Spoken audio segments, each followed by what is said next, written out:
Hello from RuralKingsInvesting.com, where our mission is lifestyle freedom. We accomplish this through teaching the principles and sharing the strategies of how to invest in real estate and business in rural communities. Today our subject is joint ventures. Joint ventures is so paramount to your success in gaining leverage in a rural community in building your portfolio in both business and real estate. Now, today we'll talk more about real estate, but it's just as effective in business. So, what is a joint venture? A joint venture effectively is a partnership. Now, in a joint venture, when you think about partnership, there's no rules on how you define it. There can be one partner, there can be five partners. Ultimately, though, a joint venture is a partnership. And when do I enter into a joint venture? Well, I enter into a joint venture most every time. Of the 1,000 multiples of deals that I've done throughout the last 18 years, I have been joint ventured in probably 98% of them. And why? Why do I do that? It's because it gives me the greatest form of leverage in the part of the deal that I don't want to participate in.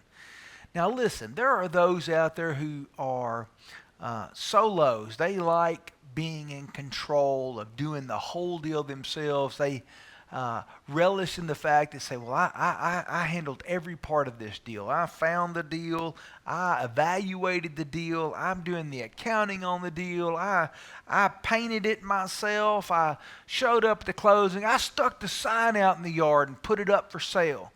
And I got to keep all the profit. If it works for you, great. But in my mind, no one is great at everything. And nobody wears a cape. So in the skills or in the tools or in the time factor that I have when doing a deal, I always want to align and harmonize with someone who feels my weaknesses or my gaps or the time. So I'm not the greatest numbers guy in the world. I don't even enjoy doing numbers. And that's okay, because I have incredible partnerships. People who love to study them spreadsheets and evaluate those deals and run that deal through and keep up with the receipts and to keep up with the accounting. And then I have people who love to work with their hands. They want to be the contractor in the deal. They want to see the walls get moved and get framed and see the painting get done and the roof get done.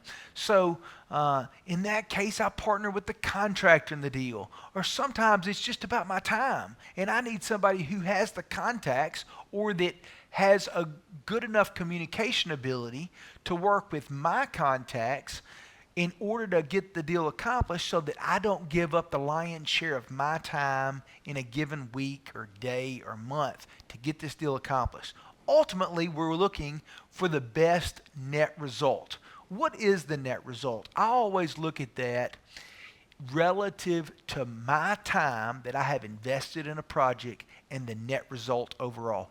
What percentage of return did I get for the dollars I cast out relative to the time I have invested?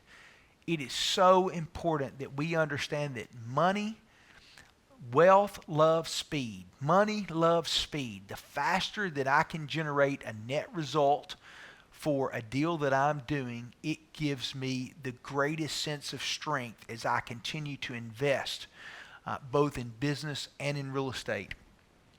So why do I do it? I do it for leverage. I do it for peace of mind. I do it for less stress, because again, I don't like keeping up with the numbers. I don't like doing the accounting. I don't like looking at the spreadsheet to determine why that deal will or won't work. Now, I have the instincts, because I've done thousands of deals, that I can walk onto a property and I can nail within pennies on the dollar on what that deal is going to ultimately do.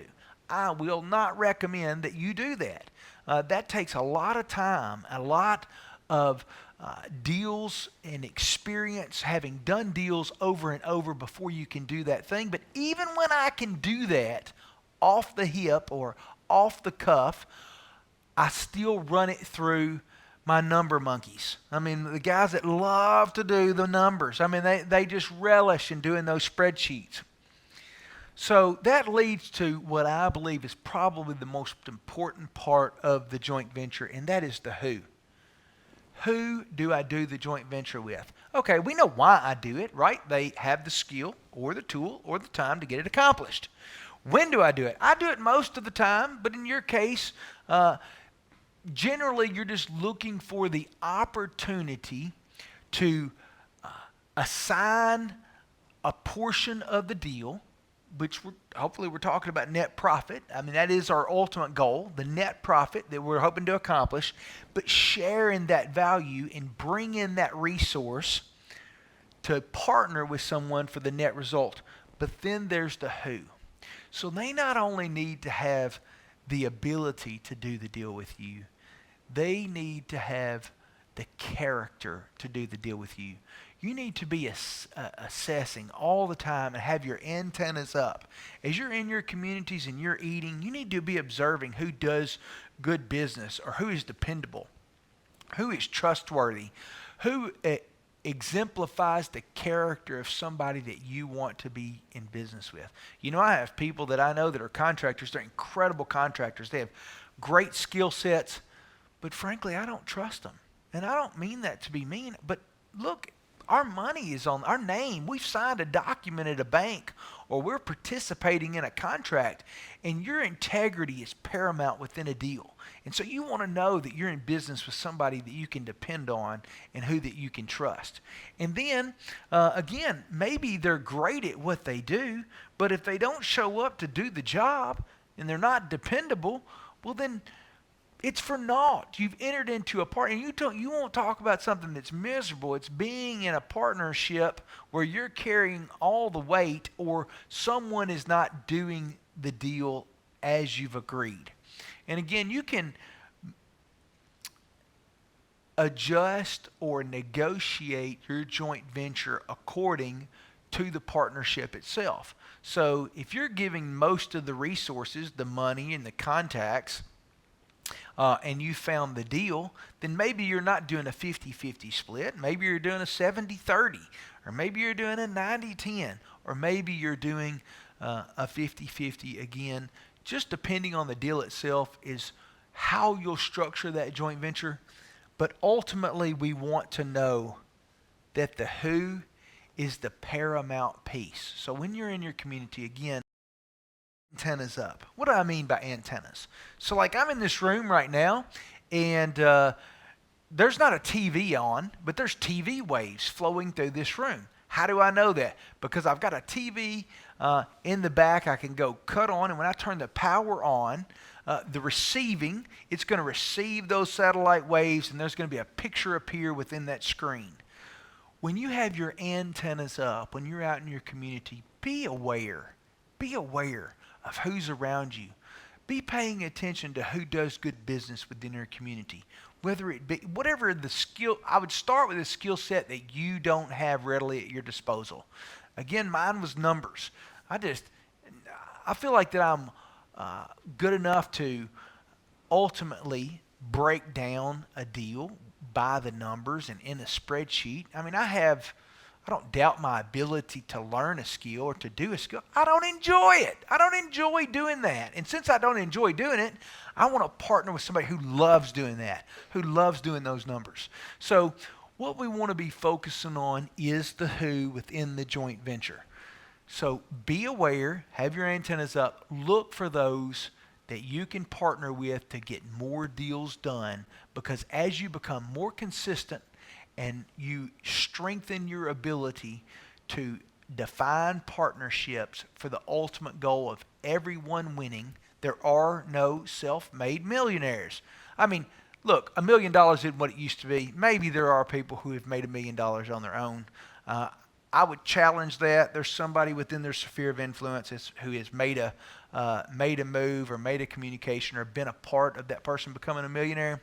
But there's certainly no multi-millionaires who have done it on their own. Ultimately, becoming wealthy is a team game, and you need to be able to focus on building your team. your team of professionals, in your realtors, in your contractors, in your attorneys, in your tax strategist, in your accountant. All of those are paramount pieces to you being able to assemble a team and build out what will become your business in a rural community. And you can do that, in my humble opinion, in the form of joint ventures is the best way to utilize joint venture as the leverage to get you to where you want to go. I am where I am today because of my level of thinking to this point.